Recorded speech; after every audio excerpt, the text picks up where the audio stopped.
So let's start our discussion with the discussion about footings. Since our course is about foundation and retaining wall design, let's start the course with a discussion about footings. So this is an example of a footing. As you can see, this is actually what you call a single footing, or sometimes this is most commonly known as isolated footing. Wherein yung footing natin, ito yung mismong footing. As you can see, main purpose of a footing, it supports a column. Okay? Usually, especially kapag isolated or single footing yung gamit natin. Usually, 1:1 tayo. Meaning, if you have one column, it must have a single footing as well. Okay? Kumbaga 1:1. One column, one footing. That's the common practice in the industry. Okay? And then, aside from single footing or isolated footing, we also have some other types of footing that we will talk about more later on. But one of those is yung tinatawag natin na wall footing. Ang mismong wall footing natin ay ito, yung nasa baba. And main purpose ng wall footing, kung yung isolated footing ang sinusupport niya, column, ang wall footing natin, from the term itself, wall footing, it's a footing of a wall. So, wall naman yung sinusupport niya, as you can see from the figure. Okay, so let's define what is footing or footings. Footings are simply reinforced concrete footings are structural members used to support columns and walls and to transmit and distribute their loads to the soil. Yun yung main purpose natin doon sa pagkakaroon natin ng footing. Main purpose is to support either column or walls and transmit the load that they carry directly to the soil. Okay, so as I've mentioned before, as I discussed before, yun yung main purpose ng maglalagay natin ng column. If this is, ng footing. If you have a column here being supported by a footing, or should I say, for example, for example, yung column natin directly nagre-rest sa soil natin. For example, ito yung mismong soil. And then yung column natin supports, for example na lang, an axial load P. Okay? Wherein yung cross-sectional area ng column natin, let us just call that A. Okay? So if our column is directly resting sa soil natin, which is this, ito yung sabihin natin NGL natin. If our column is directly resting sa soil natin, sa supporting soil, chances are yung tinatawag natin na bearing pressure or yung pressure below the column will be most probably large. Bakit ko nasabi? Kasi kahit balikan lang natin yung simpleng mechanics of deformable bodies na stress is equal to force over area. Diba sabi sa mechanics, ang stress daw equals sa force divide mo sa area kung saan siya nag-act. Okay? And as you can see here, yung area natin, most probably, if you will try to compare that sa area ng footing natin, yung area natin dito, most probably maliit compare sa area ng footing.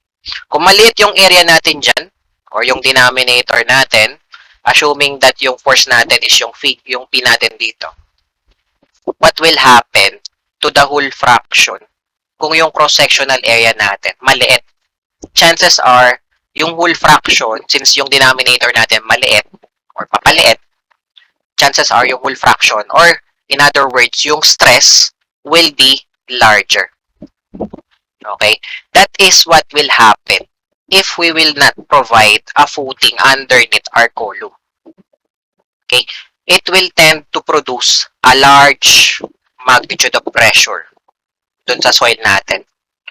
So, ano naman kung malaki yung pressure na ine-exert ng column sa soil natin, chances are maaring hindi kayanin ng soil natin. 'Di ba? Maaring hindi kayanin ng soil natin kasi ang soil natin, meron lang siyang specific magnitude of pressure na kayang i-resist, depende pa yun sa depth. Yung magnitude na yon na tinatawag natin na SBC or yung soil bearing capacity na napakinggan natin yan before sa geotechnical engineering. Yung SPC na yan, which is the capacity of the soil to resist pressure, nagba-vary pa yan depending sa depth. Depende yan sa depth. Pag medyo nasa taas yung layer mo ng soil, chances are medyo maliit yung bearing capacity dyan. Okay?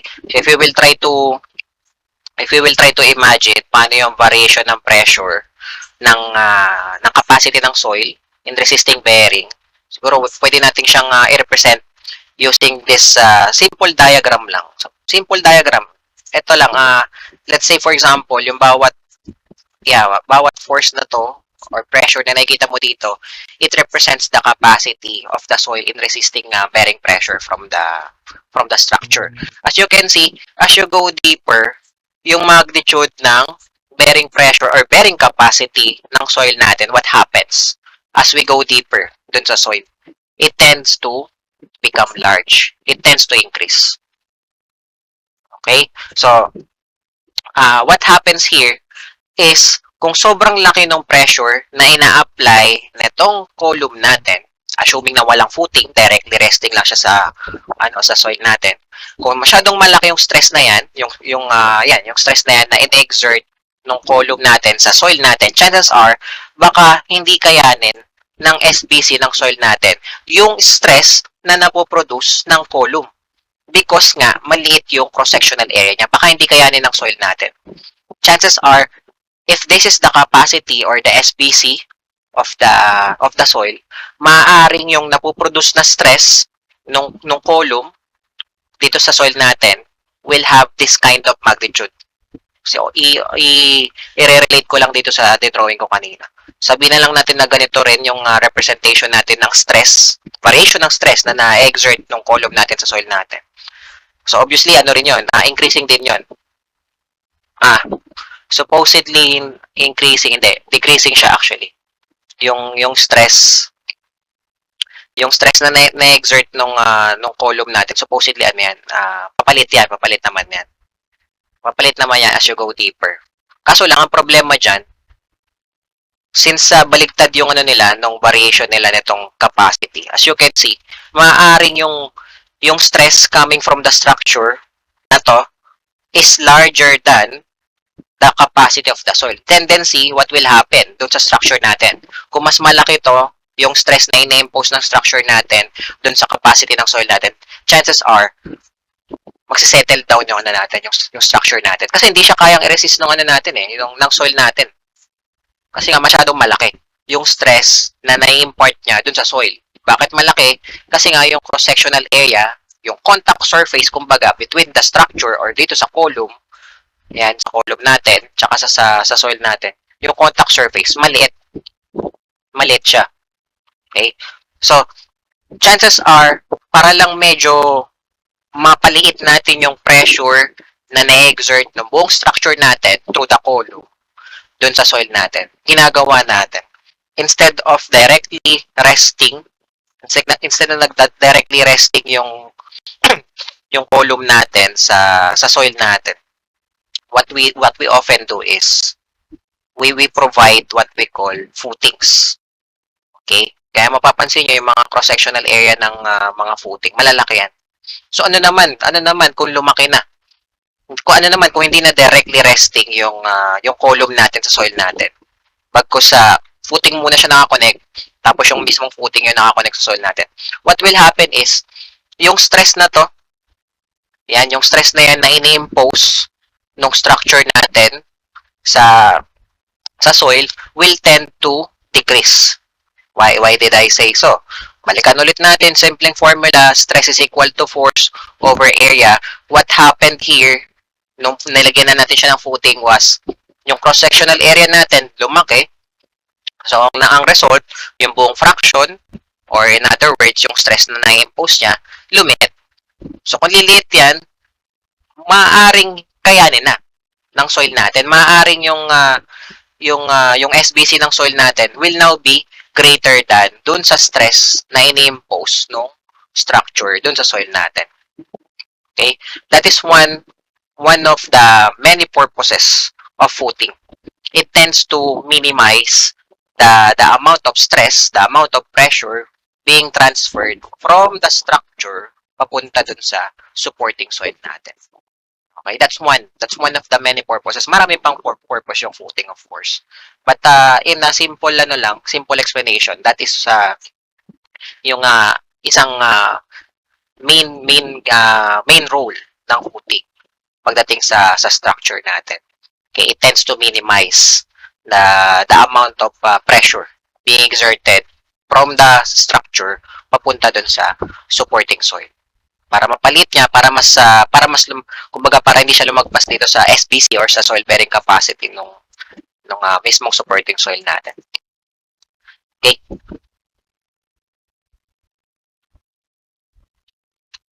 The design assumes that the footing is rigid so that the variation of the soil pressure under the footing is linear.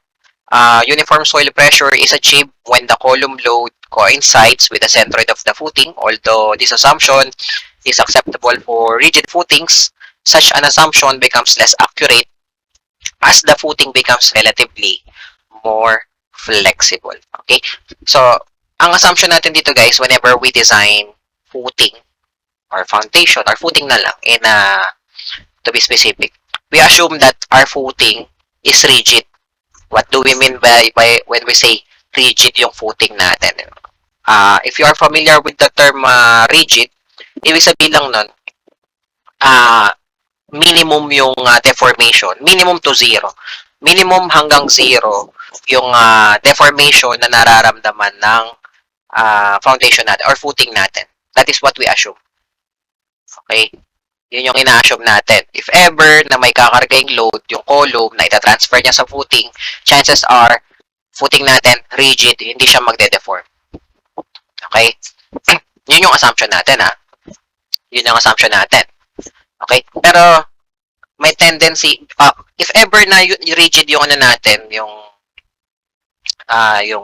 yung footing natin, what we usually assume is, especially kapag yung load na kine-carry ng column, na tinatransfer ng column sa footing.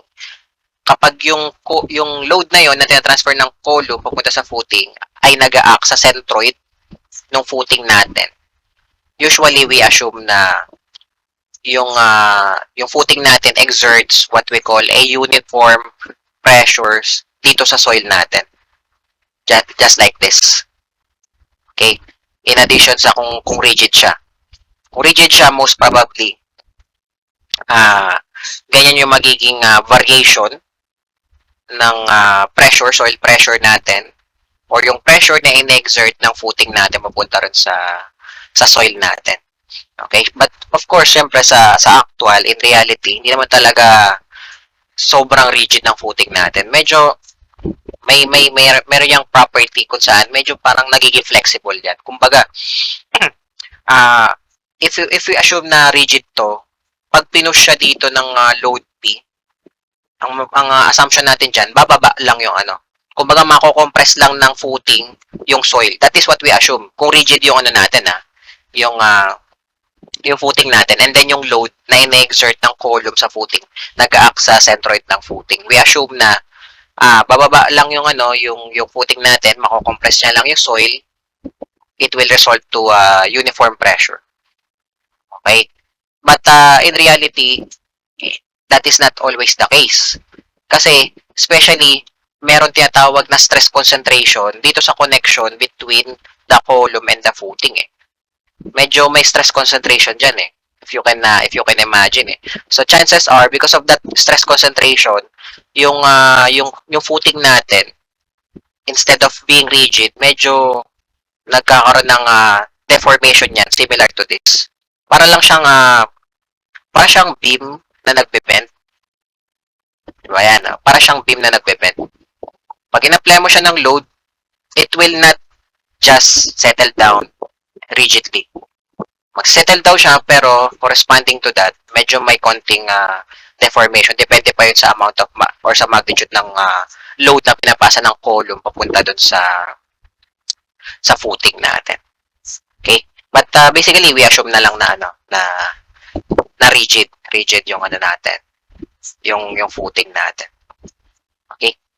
So with that being said, there are actually requirements for proper footing design. Speaking of design, there are actually meron ako ditong three na requirements for us to properly design a footing. First is we require that the load capacity of the soil is not exceeded as I mentioned a while ago. Okay? Dapat yung pressure na na-exert ng structure natin through the footing must be less than the capacity of the soil. Kasi kapag hindi, tendency, mag-settle yung footing natin, mag-settle yung buong structure natin nun. Magkakaroon tayo ng maaaring mag-result pa yun sa failure ng structure natin. Pag mas mahina yung capacity ng soil compare dun sa footing natin, sa pressure na ine-exert ng footing natin. Okay? So, first requirement, dapat lagi mas malakas yung soil versus dun sa stress or pressure na ine-exert ng footing natin dun sa soil natin. Okay? And then, second requirement, excessive settlement, differential settlement, or rotations are avoided. Okay? Ang footing natin, once na may kineri na yan na load from the column, automatic, magsisettle naman talaga yan. Palagi magsiset. Even naman yung ibang even yung ibang elements natin sa structure, once na may kineri na load yan, agad-agad may settlement. I mean, may deformation agad yun eh. Diba? And similar to that, ganun din yung na-experience ang footing natin. Although we don't call it deformation but settlement. Okay? What will happen there is yung footing natin, I'll just try to draw again yung footing natin. If this is our footing, merong in-apply na load yung column sa footing, chances are mag-move downward yan. Kasi kumbaga tinush mo yung yung footing eh. So tendency medyo mag-move yan at a certain magnitude. So from this level mag-move yan papunta dito sa level na to. Pero usually yung na yan, yung settlement na yan because of the application of the load. Minimum lang yan dapat. Minimum lang yan. Kumbaga maliit lang yan. Okay? Dapat. That is what we require here. Sa second requirement natin. Dapat there will be no excessive settlement dito sa footing natin. As well as yung rotation. Hindi dapat iikot. Hindi iikot dapat yung footing mo dyan. Okay? As well as yung differential settlement din na tinatawag. Dapat minimum or as much as we can, eliminated yan or avoided. Okay? When we say differential settlement, from the term itself, nagsisettle yung footing natin unevenly. Magkaiba yung settlement, for example, dito sa part na to, magkaiba yung settlement dyan compare sa settlement dito sa part na to. So, uneven. Tendency kasi pag ganun, pag uneven yung settlement, pwedeng maging ganito yung itsura ng ng footing mo. OA lang. Gawin lang nating OA. So, yung ditong part, yan, yung part na to, medyo nagsettle na ng mas malaki compare dito sa nasa kaliwa. So, nagkaroon tayo ng uneven settlement. And that will actually result to cracking. Every time na nagkakaroon tayo ng uneven settlement or differential settlement, it will result to cracking. Especially footing natin, always made up of naman yan concrete eh. Okay? Most of the time, concrete yung natin, yung footing natin. Even yung steel structure natin, yung pinaka-footing yan, usually, concrete pa rin yan eh. Diba? So, we don't want that footing to experience differential or uneven settlement kasi nga, it will produce cracking. Okay? So, that's the second requirement. Third is that we require that our footing must have an adequate safety against sliding and or overturning. Okay? So, just like if you can remember yung sa dam, yung dam na topic natin before sa subject ba yung fluid mechanics, di ba mayroon tayong topic na dam sa fluid mechanics wherein meron tayong tinatawag na factor of safety against sliding, factor of safety against overturning, etc. etc. Same applies sa design of footing. Okay? Dapat meron tayong certain amount of safety kung saan hindi mag-slide yung footing natin as well as hindi siya mag-overturn. Okay, we have to make sure na kino-consider natin yon every time we design a footing. Hindi lang natin dapat i-consider yung bearing capacity niya like this. Hindi lang dapat kaya siyang i-support ng soil. Dapat hindi rin siya mag-slide, mag-move either left or right or laterally. Hindi siya dapat makaka-experience ng lateral movement as well as overturning. Hindi siya dapat tawag doon magtatumbling ba, mag-stumble. Kasi pag nagkaroon ng overturning yan, chances are baka gumanito yung yung footing mo. Parang gumanyan. 'Di ba? So baka tumumba yung structure mo niyan. Malamang naman tutumba talaga yung structure mo yan kung nag-overturn yung footing mo because of some reason. Okay? So, yan yung tatlong requirement natin every time we design a footing. Dapat mas malakas yung soil compared dun sa stress na ina-impose ng footing. Dapat wala excessive settlement or differential settlement or as well as rotation. Okay. And then, as much as possible, no sliding, no overturning dun sa footing natin. Okay.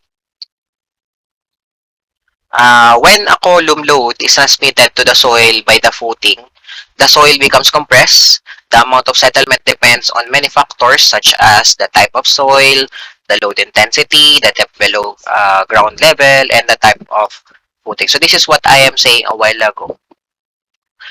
If you have a footing and then merong tinransfer na load yung column pupunta doon sa footing na yun, tendency is yung footing i-compress niya yung column, yung supporting column. Yung supporting soil niya. I-compress ng footing yung supporting soil niya. That will result to settlement. Okay? So yung settlement na yun, as much as possible, we want that to be minimum lang. Although yung settlement na yun, yung amount of settlement na yun, usually depend on several factors such as the type of soil, kung ano ba yung soil natin doon, clay ba yan, sandy ba yan, kasi doon mo malalaman kung kamusta yung strength ng soil mo eh. Diba? Kasi may mga soil na malambot, may na bearing capacity, especially yung mga saturated, yung mga nasa may tapit dagat, or yung mga sandy yan, medyo ano lang yung strength niyan, hindi ganun kataas.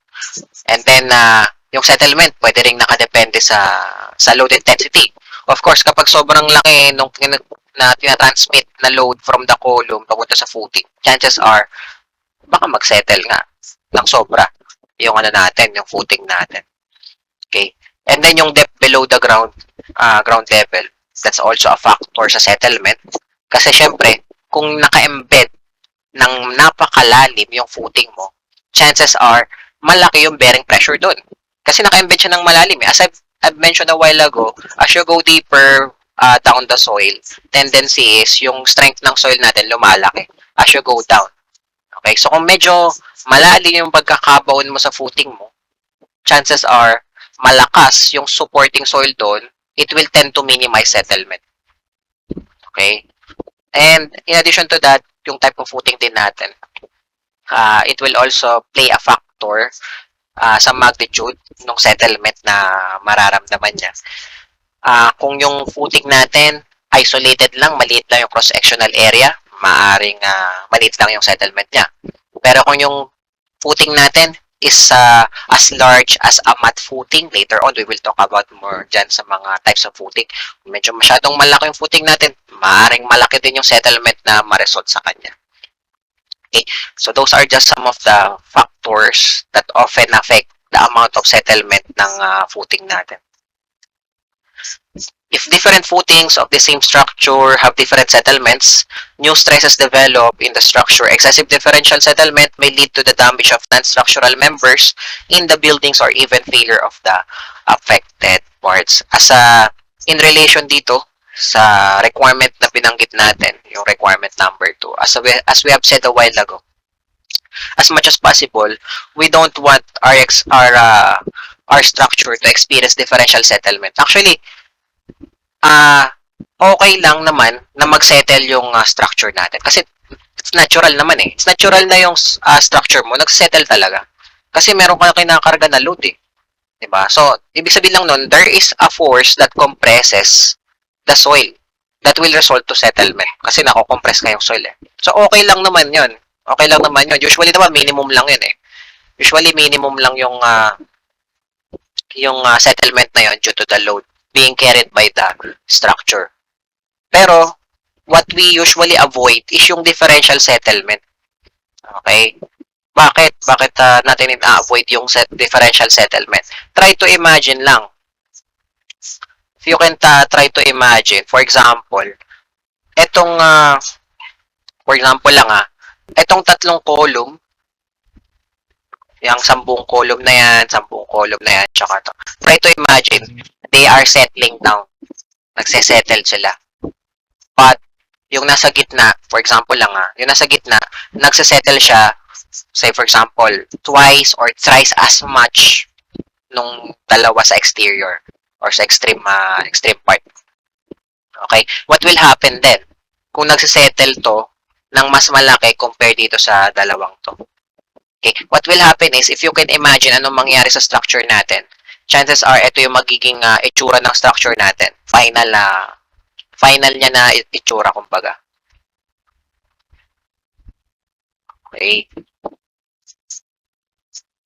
Ito yung column sa gilid. Tapos ito yung isa. Ito yung isa. And then, ito yung mga second floor. So on and so forth.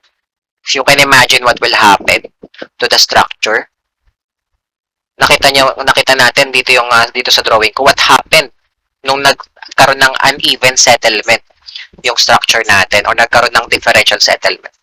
Okay? What happened was yung ibang connected parts medyo nagkaroon ng magkakaroon yan ng additional stresses. Bakit? Kasi nag-bend sila. As you can see here, nag-bend sila. Because of the uneven settlement nung footing natin. Okay, nagkaroon ng uneven settlement yung footing natin. Okay?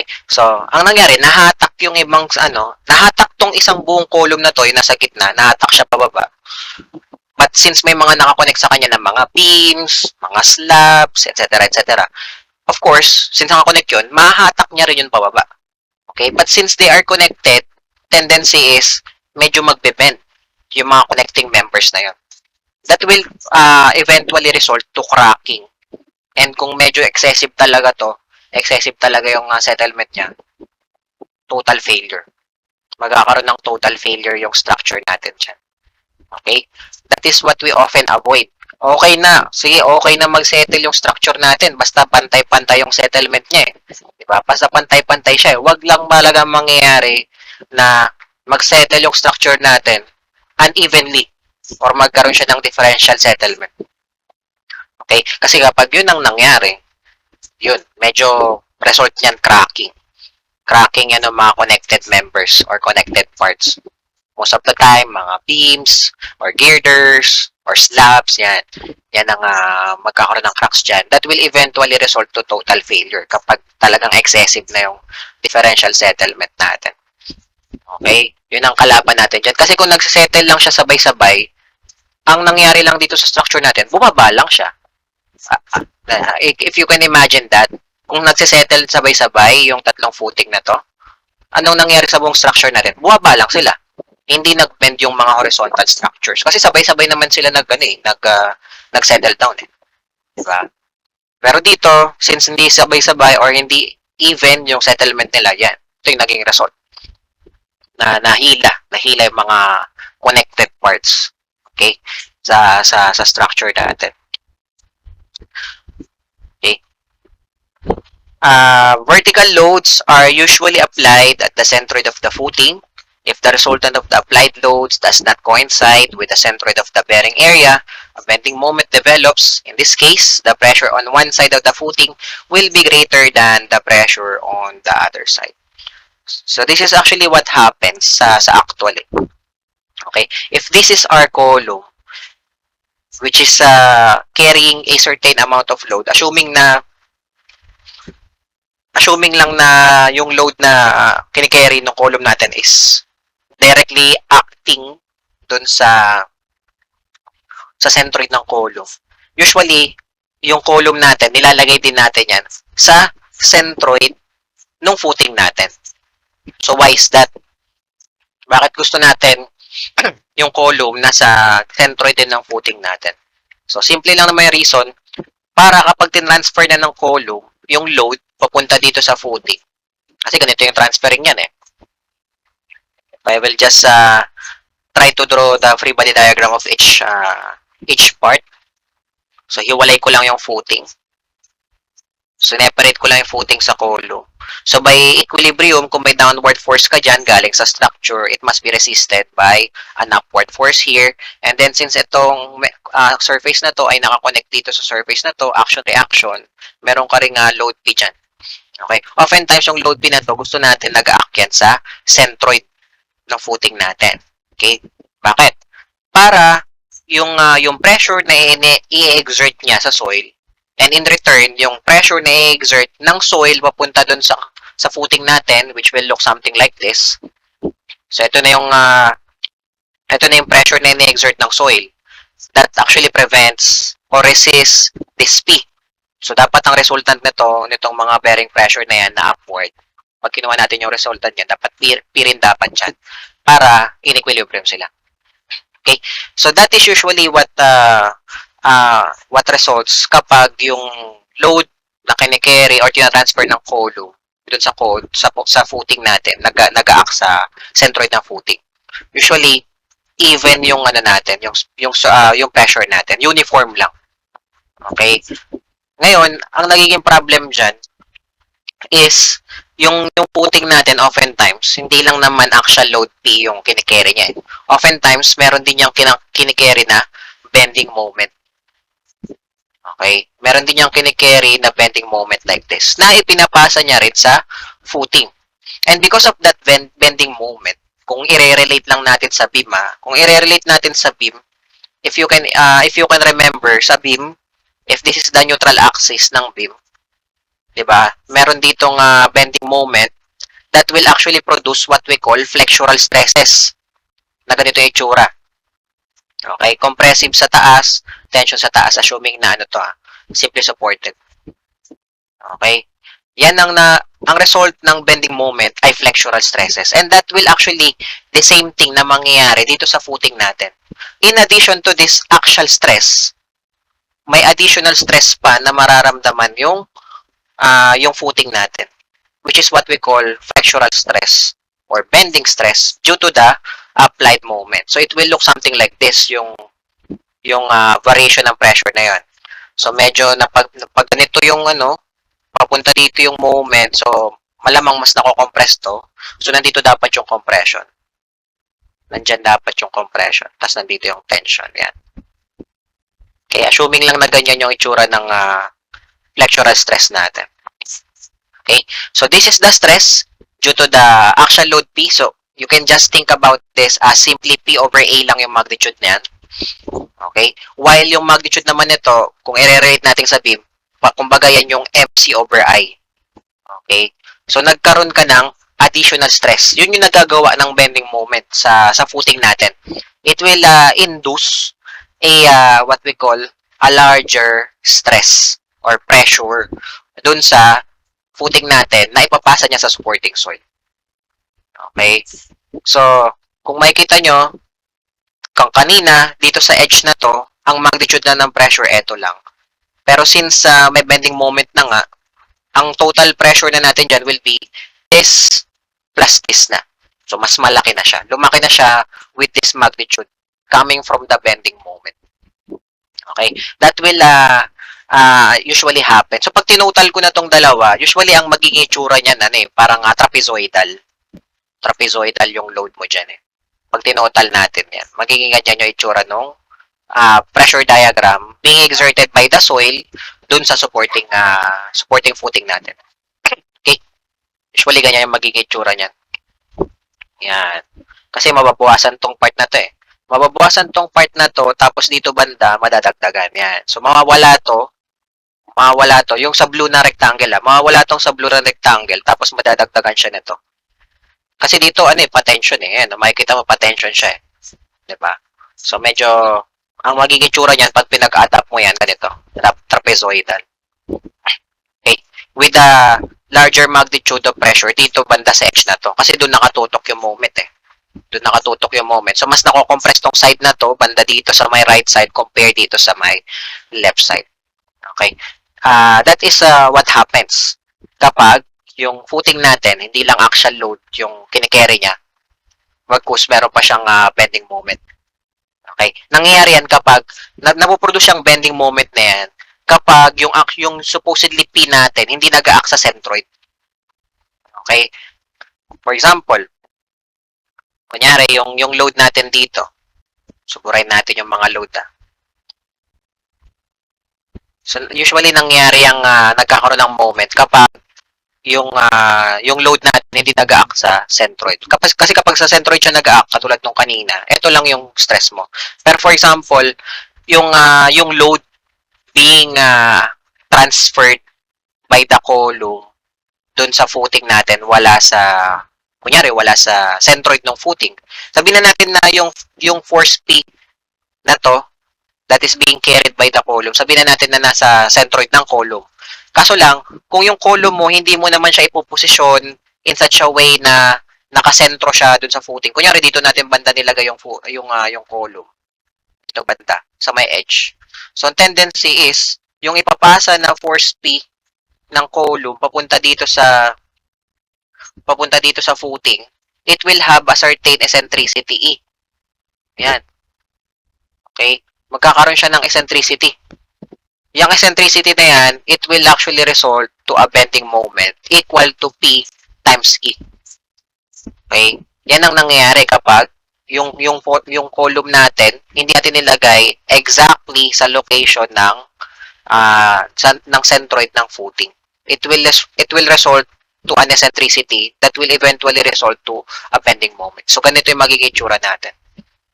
Okay? So, pag transfer natin yung P dito sa centroid, may mapuproduce tayo dapat na clockwise bending moment para magiging equilibrium pa rin sila. Okay? Kaya nagiging ganyan oftentimes yung itsura ng mga load ng mga footing. Usually, tinatransfer natin yun dun sa centroid ng footing, na ang nagiging consequence na kakapag-produce tayo ng bending moment equal to the amount of the axial load times the eccentricity. That will eventually result to this kind of bearing pressure. Okay? So later on, we will discuss further about that sa ganyang type of footing natin.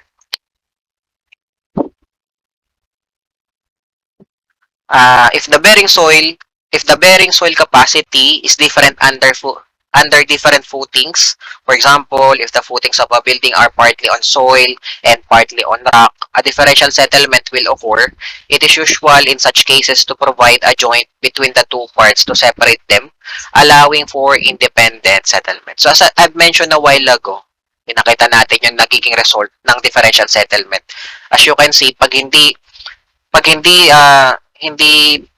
even like this, hindi even yung settlement ng soil ng footing natin, tendency is nagkakaroon ng bending yung mga structure na nakakabit doon sa footing natin or sa vertical member natin sa column.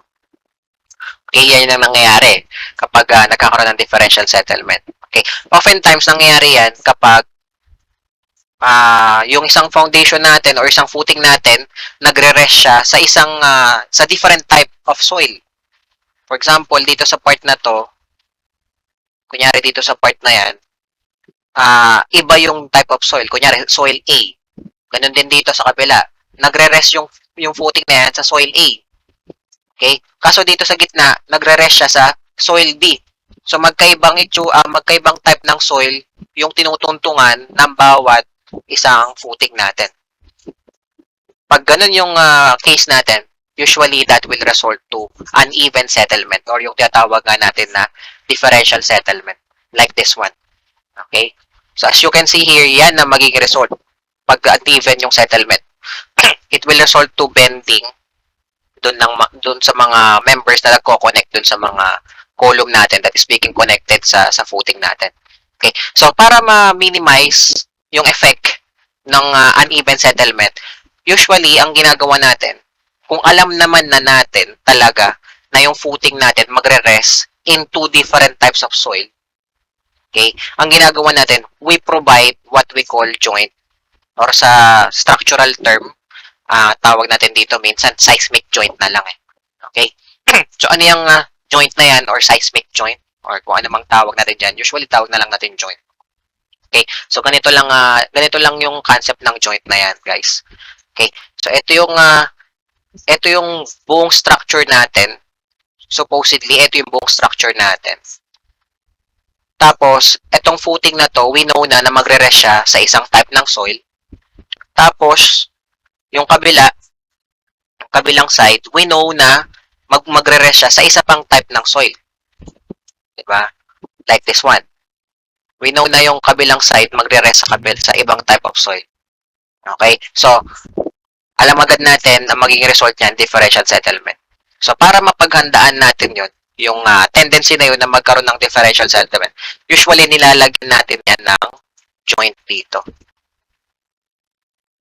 Okay? Usually nilalagyan natin ng joint dyan. Kumbaga, hindi natin sila kino-connect talaga rigidly. Kumbaga, nilalagyan natin yan ng point kung saan medyo okay lang na magkaroon sila ng differential settlement kung saan hindi masyadong mahatak nung yung isa kapag nag-settle siya. Okay? Kumbaga, para mas madali yung ma-imagine yung joint natin, usually ganito yung ginagawa dyan. Hindi natin talaga kino-connect yung isang part ng building dun sa kabilang part. Yan. Kino-connect pa naman yan. May ano yan eh, may mga tinatawag na ang tawag doon. Meron silang mga nilalagay dito para magmukhang connected pa rin yung dalawang part ng building. Pero in reality, pag tinignan mo siya, hindi talaga sila connected. Okay? So makikita mo, kung nandito yung tao, pwede siyang lumakad papunta dito sa kabila. Yan. Kung nandito yung tao, pwede siyang lumakad papunta sa kabila kasi magkadugtong siya. Architecturally, magkadugtong sila. Pero pag tinignan mo siya structurally, meron siyang tinatawag na joint dito. May dugtungan lang sila.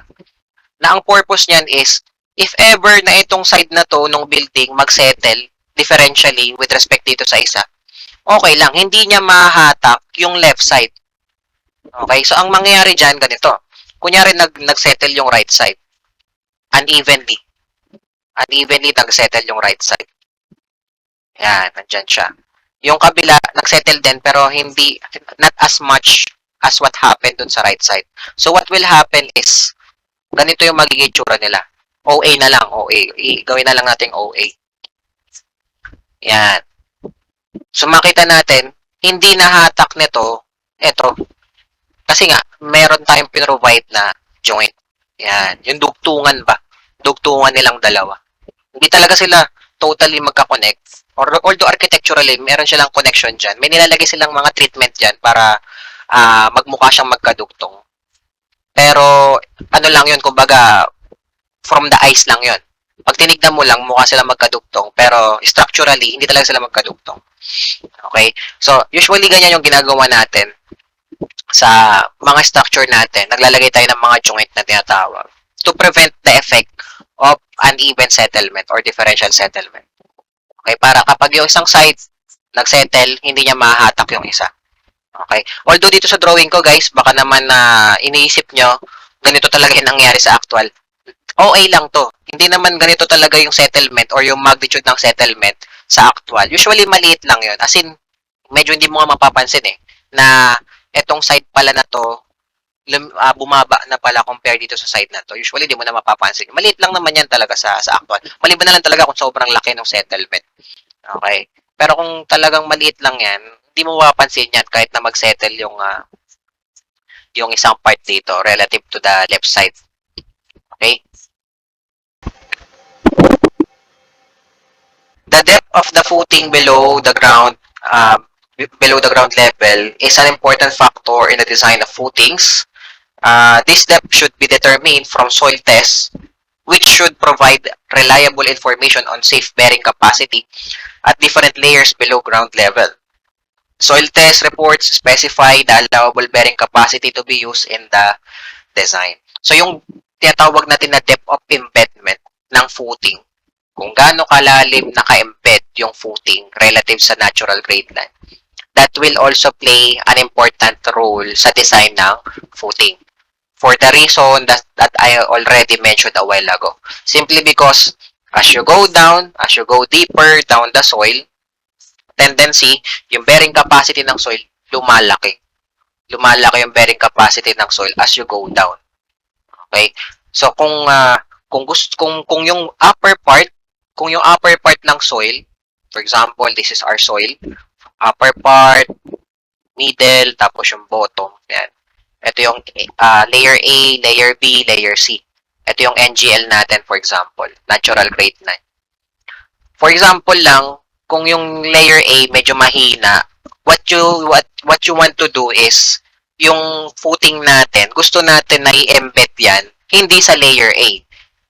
Okay? Kumbaga kung maghuhukay tayo dito for our footing, we want the depth of our excavation to be as deep as dito sa layer B.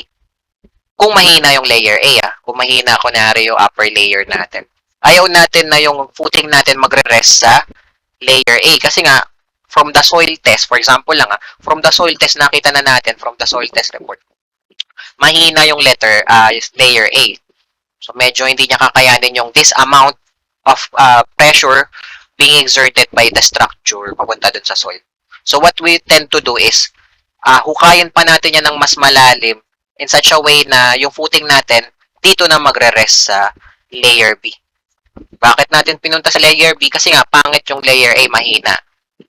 So, kung mahina yung upper portion, most of the time, automatic naman yan, yung bandang ilalim yan na layer, syempre, mas malakas yun. Kasi nga, as I mentioned a while ago, as you go deeper, yung soil natin lumalakas. Okay? Kung talagang kaya mong pumunta dun sa kailaliman ng soil, hanggang dun sa center ng earth, makikita mo sobrang lakas na ng soil dun, di ba? Soil layer. Baka nga hindi na soil yung nandun ano na yun, molten rocks na yun Di ba? Mga magma na siguro yun. Kasi nga, di ba, mainit yung sa may center of the earth. Pero yun nga, as you go deeper, as you go to the center of the earth, lumalakas yung bearing capacity ng soil natin.